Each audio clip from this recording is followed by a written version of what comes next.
चंद्रमा पर चंद्रयान की सफल लैंडिंग करने के बाद पर्यटन नगरी मसूरी में जमकर जश्न मनाया गया। इस मौके पर श्री राधा कृष्ण मंदिर सभागार में चंद्रयान की सफल लैंडिंग को लेकर स्क्रीन पर सीधा प्रसारण दिखाया गया, जिसमें सैकड़ों की संख्या में लोग मौजूद रहे। साथ ही आरती करने के बाद मिष्ठान वितरित किया गया। वहीं मसूरी शहर के मुख्य बाजार लंडौर बाजार में भी व्यापारियों ने जमकर आतिशबाजी की और एक दूसरे को मिठाई खिलाकर चंद्रयान के सफल लैंडिंग के एक दूसरे को बधाई दी। बहुत ही गौरवमय दिन है और बहुत ही सुनहरा पल है भारत के लिए, इतिहास में, आने वाली पीढ़ियों के लिए, आज की युवा पीढ़ी के लिए, और जिन लोगों ने इसमें अपना इतना योगदान दिया है उन लोगों को बहुत बहुत शत नमन, धन्यवाद। इतना बड़ा इतिहास रचा है कि सारी दुनिया की निगाहें इस पे थी और हमारे पड़ोसी पाकिस्तान की नज़रें भी इसी पे चंद्रयान 3 पे टिकी हुई थी और हमें इतनी खुशी है कि हम शब्दों में बयान नहीं कर सकते।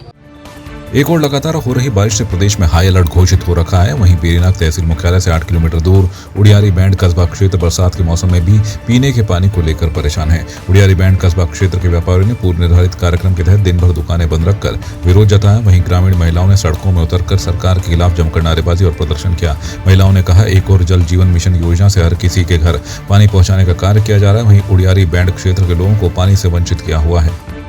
इतना कहना चाहूँगी कि मतलब जो ये पिछले महीने 12 मार्च को हमने ये नौलिंग मंदिर के गेट पे धरना दिया था, उस समय हमें जल निगम गंगोली हाट के जेई ने आश्वासन दिया था कि मतलब 31 अप्रैल तक पूरे गांव में, चाहे उड़ियारी बैंड हो चाहे उड़ियारी गांव हो, कहीं भी मतलब एक मकान ऐसा नहीं छूटेगा।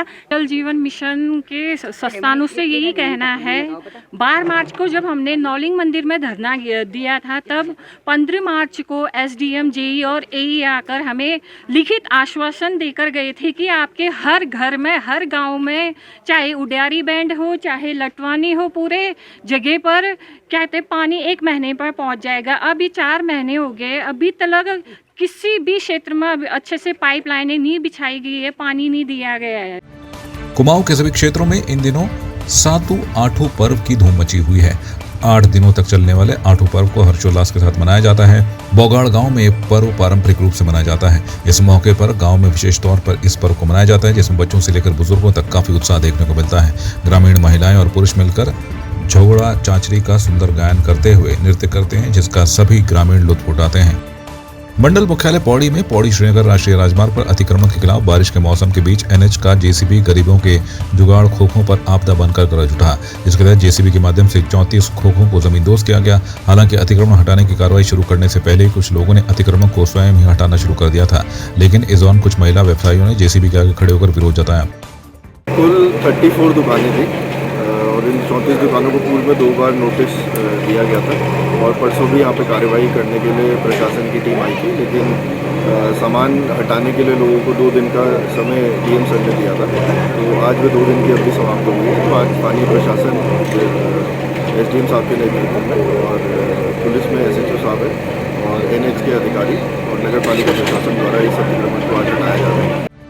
बागेश्वर विधानसभा उपचुनाव 2023 में जैसे जैसे मतदान की तारीख नजदीक आ रही है, वैसे वैसे उपचुनाव की लड़ाई रोमांचकारी होती जा रही है। बागेश्वर में दल बदल की राजनीति अभी भी जारी है, जिसमें कि नगर पालिका अध्यक्ष सुरेश खेतवाल और उनकी पत्नी पूर्व ब्लॉक प्रमुख बागेश्वर रही रेखा खेतवाल ने अपने दर्जनों समर्थकों के साथ बीजेपी की सदस्यता ग्रहण कर ली। कांग्रेस को लगातार इस उपचुनाव में जोरदार झटके दिए जा रहे हैं।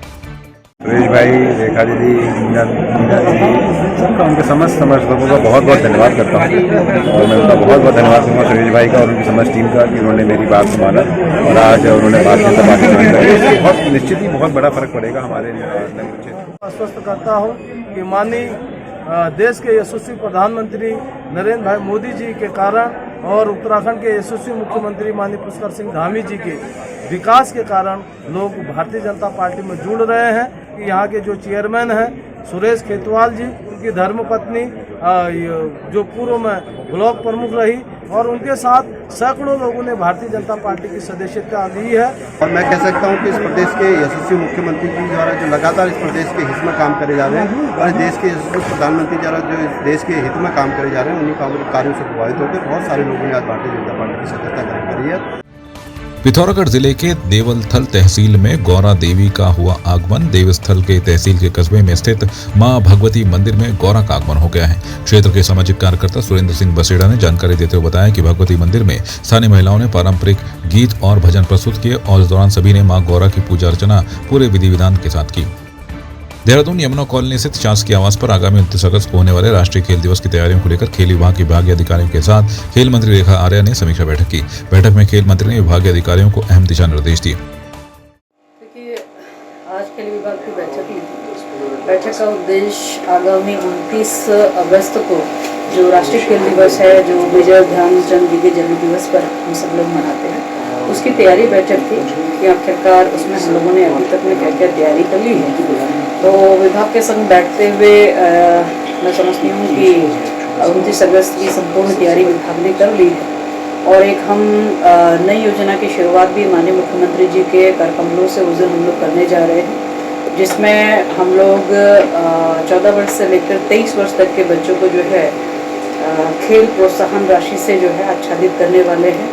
हर जनपद से लगभग 200 बच्चे, जिसमें 100 बालक और 100 बालिकाएं जो है उसमें चयनित हैं और उन बालक और बालिकाओं को जो है खेल प्रोत्साहन धनराशि जो है वह दी जाएगी और यह धनराशि प्रतिमाह 2000 रुपये प्रति बच्चा जो है वो दी जाएगी।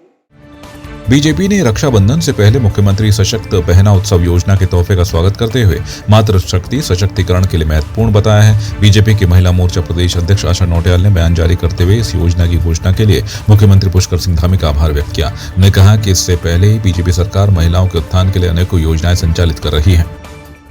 मैं प्रदेश के माननीय मुख्यमंत्री आदरणीय पुष्कर सिंह धामी जी का बहुत बहुत आभार व्यक्त करती हूँ कि उन्होंने उत्तराखंड की बहनों को रक्षाबंधन के शुभ अवसर पर जो तोहफा दिया है, सशक्त बहना उत्सव के रूप में मनाए जाने का जो उन्होंने रक्षाबंधन के लिए निर्णय लिया है, इसके लिए हम सभी उत्तराखंड की मातृशक्ति माननीय मुख्यमंत्री जी का बहुत बहुत धन्यवाद करते हैं। गौ महोत्सव के 5वें दिन मुख्यमंत्री पुष्कर सिंह धामी भी विशाल गौ महोत्सव में गौ भागवत का श्रवण करने पहुंचे। धामी ने कहा कि उनकी सरकार कई गौशालाओं का निर्माण कर रही है। वहीं उन्होंने कहा कि गौ की रक्षा को सभी भारत के नागरिकों सहित विश्व के लोगों को करना चाहिए। उन्होंने कहा कि उनकी सरकार में 50 लाख लीटर दूध का उत्पादन हो रहा है। चंद्रयान 3 की सफल लैंडिंग पर पूरे देश और दुनिया की निगाहें टिकी हुई थी। चांद पर लैंडिंग के बाद जनता में खासा उत्साह देखने को मिल रहा है। वहीं उत्तराखंड के कैबिनेट मंत्री गणेश जोशी ने अपने कैंप कार्यालय में भी आतिशबाजियों और फुलझड़ियों के साथ अपनी खुशी जाहिर की। इस दौरान वो जमकर थिरके भी। कैबिनेट मंत्री गणेश जोशी का कहना है कि प्रधानमंत्री नरेंद्र मोदी के नेतृत्व में देश बहुत ही तेज गति के साथ विकास कर रहा है। देश के प्रधानमंत्री नरेंद्र मोदी जी के मार्गदर्शन में हमारे इसरो के वैज्ञानिकों ने इतिहास काम किया है।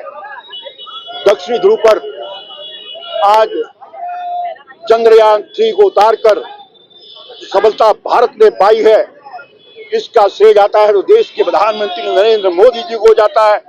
इसका श्रेय जाता है हमारे इसरो के वैज्ञानिकों को जाता है। चांद पर चंद्रयान 3 की सफल लैंडिंग पर मनाया गया जश्न। देहरादून के घंटाघर में जमकर मना जश्न। आतिशबाजी और एक दूसरे को मिठाई खिलाकर दी गई बधाई। मेयर सुनील उनियाल गामा, बीजेपी महानगर अध्यक्ष सिद्धार्थ अग्रवाल समेत बीजेपी के तमाम कार्यकर्ता और पदाधिकारी रहे उपस्थित।